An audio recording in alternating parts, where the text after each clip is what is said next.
Hello everybody, my name is Troublemaker. This is Wargame AirLand Battle, and I have a NATO versus Pact.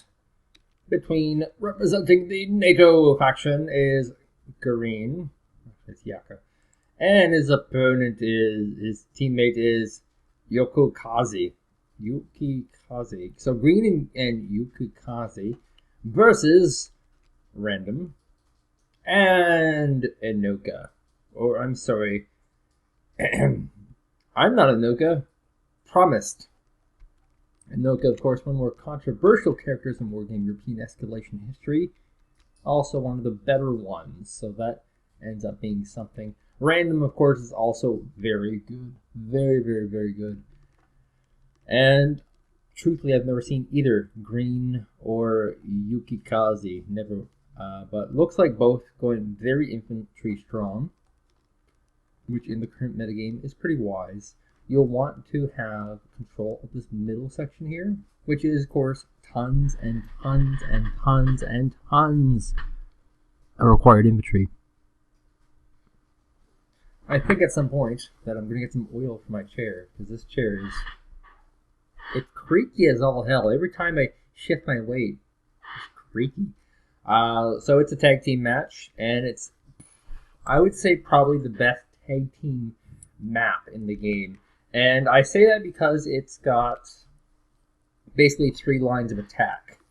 The first line of attack, of course, is right through the middle, which is going to be the most popular area because it's both 4-point bases, and this can be controlled by infantry in the middle, but you can also bring tanks along the sides to attack with flanking attacks. So it's got a lot of neat dynamics to it. And the middle point also controls access to the side points. Side points are, of course, your other 2 interesting ones. You have this base over here, the Mike base, which has access to this weird cliff facing here, which becomes pretty brutal because you can actually set up some tank destroyers, not tank rocket base, right here, and anything that comes through will get picked off. On the other side, for the defender, you have villages here, in which case you can put some close-range infantry here, and some longer-range rocket-based guys here and here, in which case anything that crosses this area will get picked off immediately as well. On the other side of the map, not as dynamic, you have this one Charlie base here, which of course is not, all that valuable either, but it does have the cliff base, but not the same mirror approach, mostly because there's no force on this side to really hit. It hits directly into here, and there's just always constant vision. So this side, not as interesting, will be more forcefully approached, but this one over here ends up being very brutal to deal with, just because it ends up being kind of a stalemate scenario. And it's not a place where people often enjoy attacking into. And speaking of which, we have green attacking into that location, and looks like Yakkuke is going for the other side here. And it will be the unstoppable force running into the immovable object as Random is bringing in his own infantry. And he has what I would think of as the preparatory infantry for defending this location. However, he could not anticipate that somebody would reach here faster. Spetsnaz, Motostrelki, and probably, yes, more Motostrelki. Not going to really be able to deal with this very effectively. Just so many U.S. Marine spams here. On the other side of the attack, looks like we have Enohka coming in with a lot of tanks. T-72 is leading the charge. T-64 is in behind. BMPT and T-80s in the back, just pounding away at these infantry. It's kind of close and hard to tell who's going to win this matchup here, because infantry, very good. Aircraft, very good. Tanks, very good. And he's rushing some Motostrelkis and trying to gain some of these positions here, just so he has something that will become tankier. Now, on Yakkuke's downside is that he doesn't really have a lot of units here to bring in to support. He's really only relying on these infantry. So if these infantry can do some critical damage to these T-72s, he'll be fine. Doorbell ring. Who could that be? Second. Okay, so I'm back. I'll answer the door. Tell me if this is a new thing. Door-to-door fiber optic internet salesman. Is that a new thing? that's just what happened. Okay, where were we before this asshole interrupted our badassery? Well, Enohka was pushing with T-72s and almost killed a Marine squad with his T-80 supporting some BMPTs and a flank of T-72s coming from the middle. He has BMPTs in position here, striking at the middle. He has unloaded lots of infantry for the Grand Infantry Ball. It's a ball? Yeah, maybe it's an infantry ball that happens in the middle. And we had Green successfully push into this Mike zone, which of course has no number value on it. It's a 0 points per minute zone, and has been successful in securing a large number of villages. That's where we left off, and now 3, 2, 1. We're off. Now, as far as assets, we have this TGB here, which is not going to be too useful here, truth be told. But some T-72s are getting wiped out by the U.S. Marines, and Enohka's a little bit of trouble. We have some rockets coming from these Skyhawks, not actual artillery. And these will provide the necessary stun that's needed to really clean all this stuff up. All the while, we do have the side flank of T-72s coming in. And Chaparral does go down. Now, he is retreating his main force of T-72s. These airplanes really have been dominating pretty heavily. Not really the best choice of planes anyway. The remainder of their ammo is actually smoke. Yikes. Middle seems to be a bit balanced. U.S. Marines holding their ground, but lots of Motostrelkis also holding their ground. Ever so slight advantage going off to Random here over his opponent Green. And it just doesn't look like Green's going to be reinforcing this either. Just not going to hold this point. Still using these Skyhawks, these Rangers, trying to get as many of these tanks as possible. And currently, the game's pretty close, mostly because of the number of T-72s that died here. All the while, we're seeing a call for Enohka to attack! And the Humvees will rush forward. TR-65 with a Radvenska squad here. And you can see the very importance of flanks here. Had there not been a unit here, these U.S. Marines would have just came in and swiped out this command with absolutely no resistance. However, we have Random able to get this Razvedka squad, and now he's rallying out some tanks to deal with this. In fact, a lot of tanks. Enohka and Random both doing a little bit of mass rallying out there. As far as points go, advantage is going to go to, once again, Random and Enohka. They have all their zones, whereas there's still one missing for Green and Yukazi. Still, the stalemate location right now is here. Realizing the problem of this particular location, it looks like Green has actually forced a hand and taken that, making the new battle location actually more favorable right here. Now, it's more favorable because you have this bush here, which will cover most of your advance, and you can kind of slide them through here, and then you're within range with some nice, powerful tank-destroying weaponries. The U.S. Marines do look like they'll get picked off. Might not be able to grab these Razvedkas, but by keeping these U.S. Marines here, they can actually secure this road, so they can bring in the tanks, the tank destroyers, anti-air, all these sorts of units. As well, grabbing this point here would allow for a great rally in, but you don't get points from that. They do need to take this 3-point base here. This flank here, of course, going very well for Green and for Yakkuke, mostly because of the fact that they successfully pushed back on basically all fronts.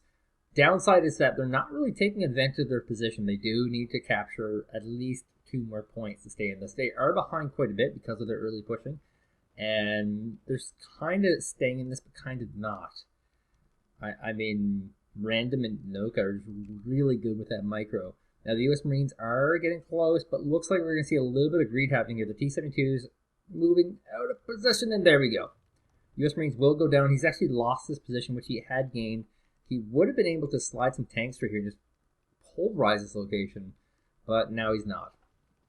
Middle location, looking more and more like it will, in fact, go to Enohka and Random. They will be able to grab this 4-point juicy base and hopefully have enough stuff on the side. There is a single recon here slipping through. It does have the heat rounds, which are, in fact, anti-tank rounds, and can do some damage, but I don't think it will. They're very aware of it. We have Enohka saying, "Attack!"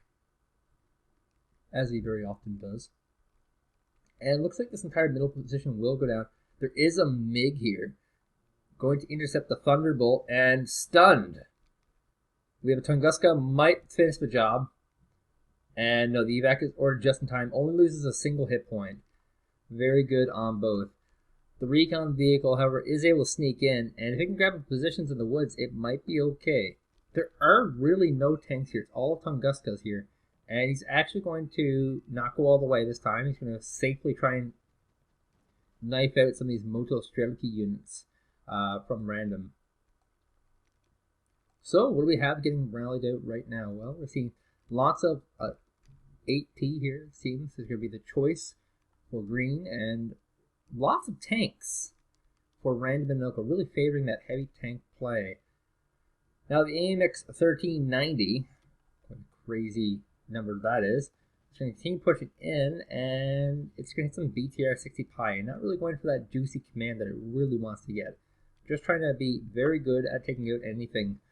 I'm not really sure why there's not a tank here yet, but it doesn't matter. It is now smoldering ashes. A battle was fought here, and this was the final scene. A side impact shot from one of these enemies. Very scary. Now, this final push here into the middle won't take too much longer. There's no new infantry getting rallied out from Enohka and Random, so whatever they have here is what they're going to keep. And they're also not rallying out any command for that, so I think they're probably just going to try and deny. That's their strategy here, is denying this position. Now, there is a pretty distinct air advantage right now for Green and Yakkuke, and that's really one of the big things that's keeping them in this game against such a high-profile, very powerful opponent.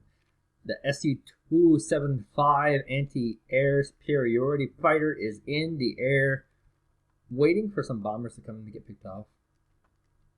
All the while, looks like we have a command finally coming up with this Delta base.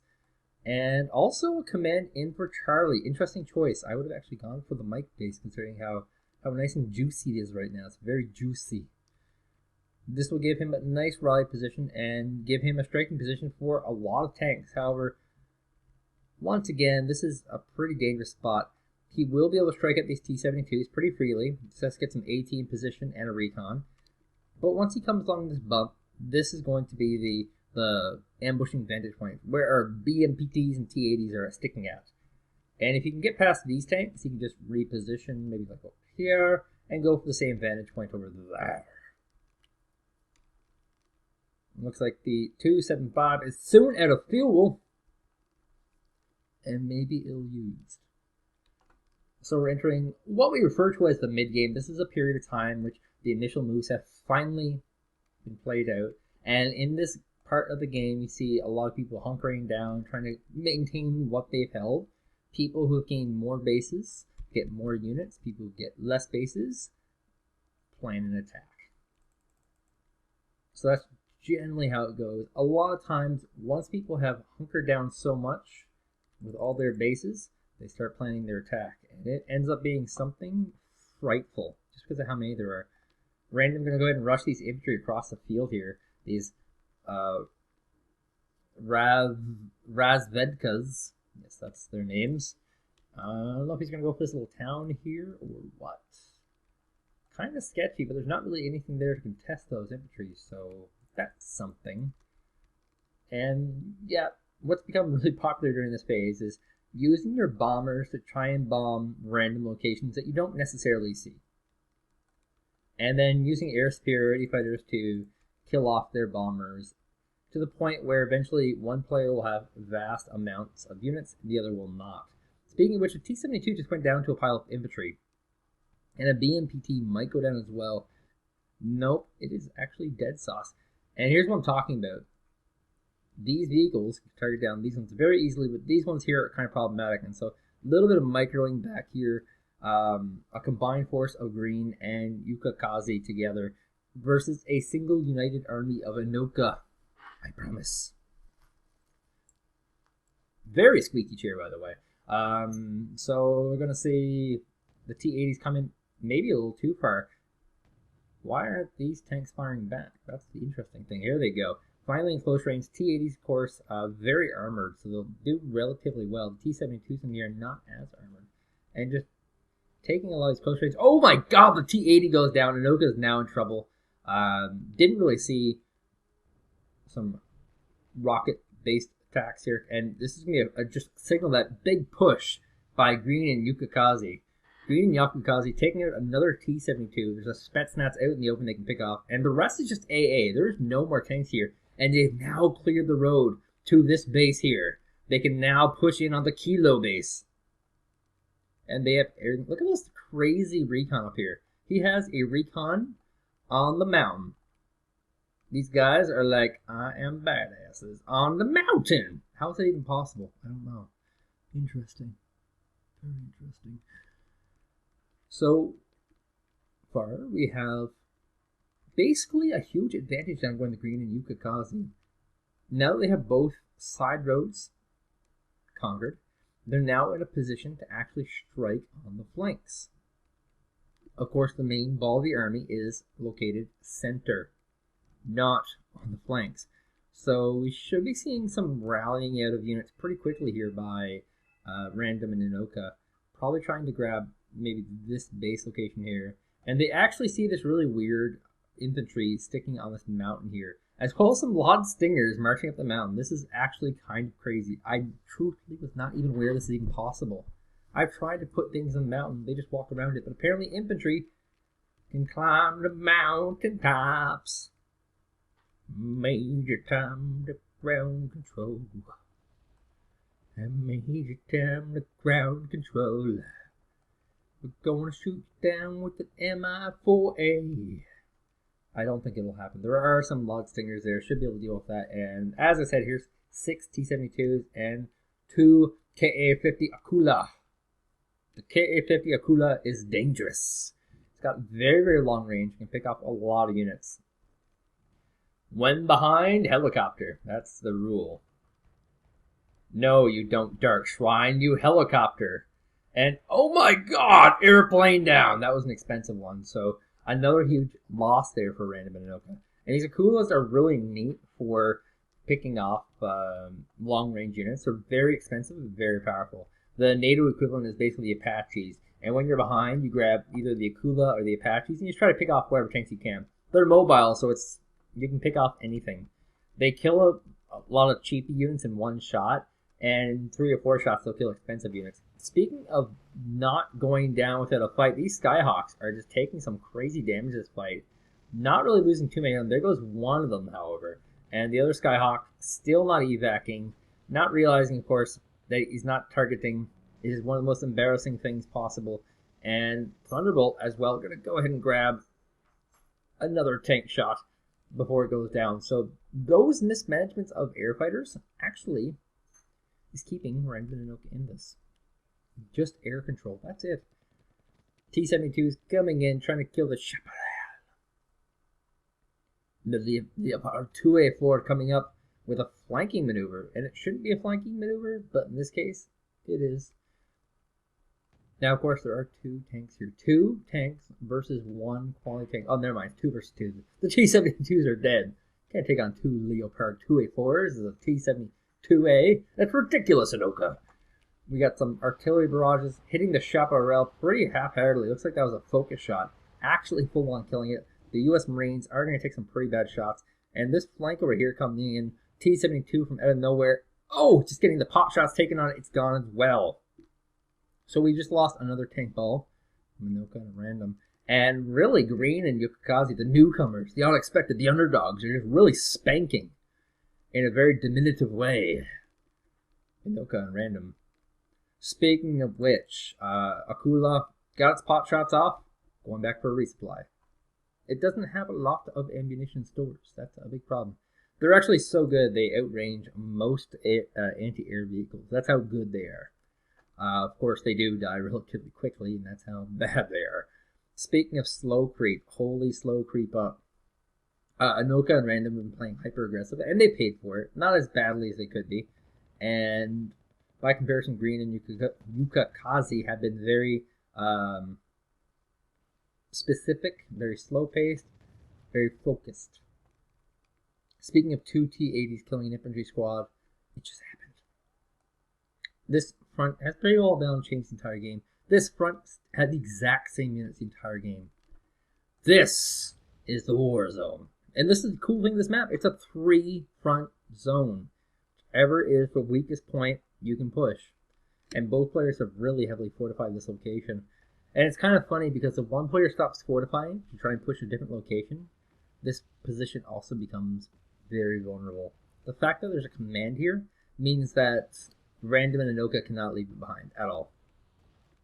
But Green and Yakkuke can strike at this flank instead. They have that choice. Just because there's nowhere on the map that's pressure on them, and the only place where there is pressure on them, they can rally out last minute units. Very good strategic position for them. The T-80 getting pounded from a lot of locations, and Enohka is just getting slaughtered here. Pulls back with 1 hit point left on it. Leopard doesn't finish its windup, doesn't kill the T-80, and we're looking at about 50% of the points required to win from both players. It's still anyone's game. That's the big thing to note here. A great flanking position on this BMPT, by the way. And I just don't think either player can break either player right now, just because these woods are just such great flanking positions, and it's a defender's advantage right now. But they won't stop either team from really pushing out more units, trying to grab position. Of course, we do have a tank running through the woods, chasing down a BMPT with a U.S. Marine squad in tow.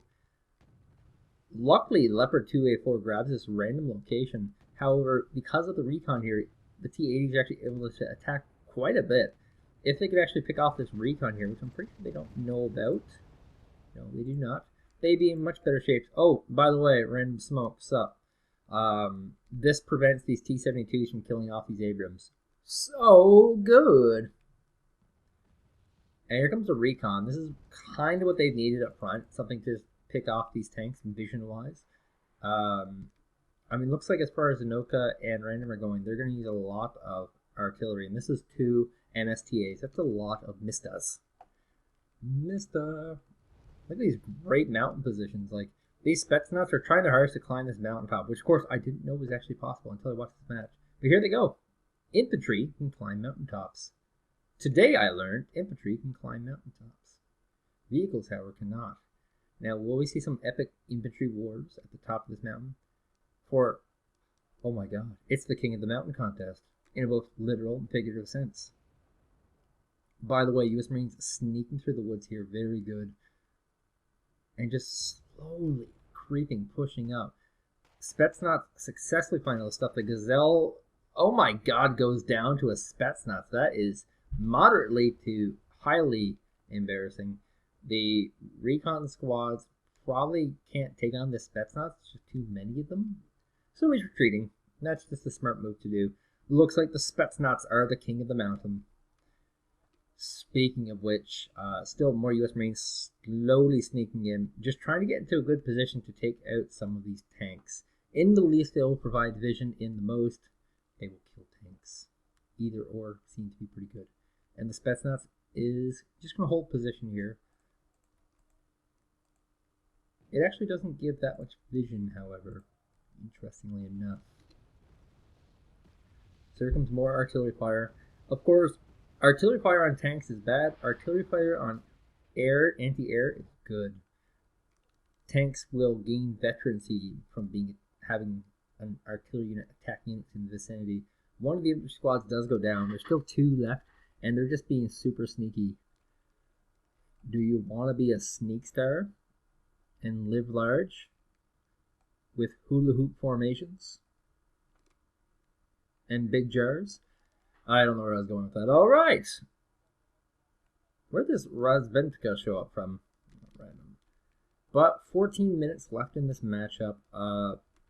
Been pretty slow paced up to this point, mostly because of these very slow, deliberate moves from Yakkuke and his teammate Green. Speaking of 4 anti-aircraft vehicles sitting next to 2 Abrams, that just happened. Yes, it appears the mega shockdown will be coming pretty soon. If there was a push that came through here, there isn't much of an angle of attack that can actually stop them. They're pretty safe up until they get around here. So defensively, when defending this location, the only thing that can really defend it will be infantries here and here. It's like not much still happening. Lots of stunning action, but as you can see, not too much damage being done here. However, that does signal the tank push forward. Enohka going for the exciting play here, pushing all these leopards back, but the position's just too good, and this is such a huge mistake. All the tanks are firing on position. The T-64As leading the charge, not going to be the best choice here. We have only Enohka with a giant tank ball, and it just seems like a huge mistake. Oh, here's Random with some tanks. He gets one of them picked off, however, by this Thunderbolt. There goes one Leopard tank. So far, the advantage is actually going to Random and Enohka in this tank push. It's just too concentrated. And actually, now that I look at it, there's not much really left here for Green Kakashi compared to Enohka and Random. Trying to abuse these aircraft, which once again is one of these things that's been giving them a pretty significant advantage. The tanks are all pulling back, however, and now Enohka and Random have a 600-point lead. Here comes an Su-275 air superiority fighter going to get that Thunderbolt. Ah! No, it did not. It has to retreat. Thunderbolt survives with 1 hit point. That is absolutely crazy. Push was actually a success. Gained 0 ground, 0 position, but gained in about 1,000 points. One more push like that will end the game. U.S. Marines versus Spagoos. Spagoos, of course, one of my favorite cheapy type units. 10 points, gets you a whole bunch of rockets. The Marines did die randomly somehow. Unfortunate accident. And you know, they did gain some position. They gained back the forest, which was a pretty key flanking position for Green and Yakkuke. And realistically, it's not going to take too much more for Random and Enohka to win this. They need to kill 400 points worth of vehicles without losing more than 1,100. So they have to kill basically like 4 tanks, and the match is actually full on over. 12 minutes. I don't even know if this match will go on that much longer. Speaking of which, Spagoo, which rhymes with Magoo, leading the charge here. Tanks can come in on the side here. Leopard 2A4 at risk. Once again, this is a vehicle you can't lose. The Leopard 2A4, it's very expensive. Spagoo's doing the damage, and there we go. Another one of those down. Only 180 more points for Random and Enohka to get here. There are some Abrams here, but once again, 100 points per. If he loses both of those, he's in trouble. Here comes a big, giant rocket barrage. Pause. So you might remember I did this thing called the artillery guide. Do you guys remember that? You guys remember the artillery guide? Come on! If you haven't watched that video, you haven't read that guide, definitely watch it. In it, I state very specifically that these rocket-based artilleries should be rallied in at the very late game because they do a lot of damage, but they're very cost ineffective. So you want to use these late game and have them non-stop firing. And that's exactly what he's doing! And look how much damage it's doing. It's such crazy damage. Anyway, game on. This will be the game-winning thing. If Enohka and Random are good, they'll swing up another round of rockets and just finish them off. He's pulling back his T-64s, however, and T-80U from the super, super long distance going to fire in and, go get the Challenger 1. You only need to get, like, one of these and a little bit more. And the Eurogun's not spinning up. They need to spin up and throw off their last volley of ammunitions. T-80Us are such crazy range. Might get no bigness. So, 10 minutes left. Troublemaker's final thoughts for the week. I have a guide tomorrow on why air superiority fighters are bad to open with. I have 2 matches next week, so you should definitely subscribe. And I have been adding some Civilization 5 stuff to the channel with some cool historical annotations, which I have been stealing from history textbooks from university. My name is Troublemaker. Thank you guys for joining me in this week. Once again, watch the video tomorrow. See you guys at least next week, minimum.